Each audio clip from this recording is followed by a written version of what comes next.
Welcome to the Logo Design Mastery course, and I'm so glad you decided to join me for this deep dive into all aspects of logo design. I want you to take this course at your own pace. This course is created for both beginner and intermediate level students. I wanted everyone to start with the logo design theory section, no matter what your skill level is, as it's critical in building a foundation in solid logo design.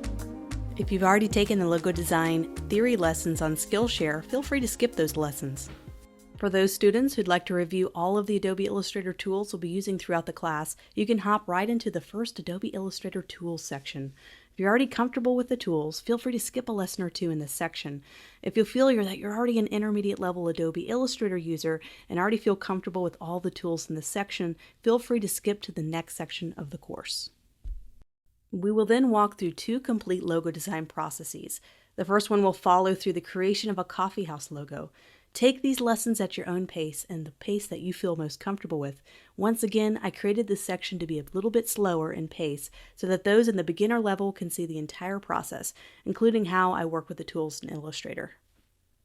The next section will get into creating our golden ratio based logo design. This one will be a bit more detailed, working with typography and color, and also crafting a final logo presentation. And lastly, we'll work on creating all the files and formats we'll need to have a complete logo package to send to clients or to have for your portfolio. The next section focuses on Photoshop mockups and how to present your logos in a professional and polished manner. The section toward the end of the course will focus on the Finding Client sheet, where I go over the 5-step process of getting your portfolio ready and landing some of those first few clients. This can apply to all aspects of finding graphic design freelance work and not just logo design. There are two things about the resources in this class that you need to be aware of. The first resource, which is called the Resource Guide, has a link to helpful external resources and websites. You can find this and all the other resources referenced in the course by going to the project section of this course and finding the downloadable files.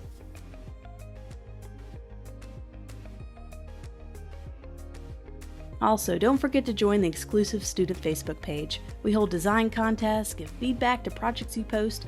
It's just an overall warm and welcoming place for all designers to come together and talk about freelancing and design. And you can find it by searching for Learn Design, Go Freelance in the Facebook group search bar.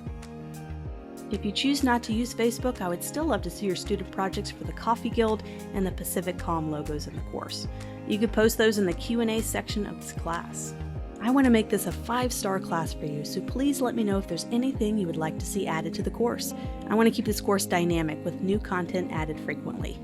So you're ready to dive deep into logo design theory? Let's get started.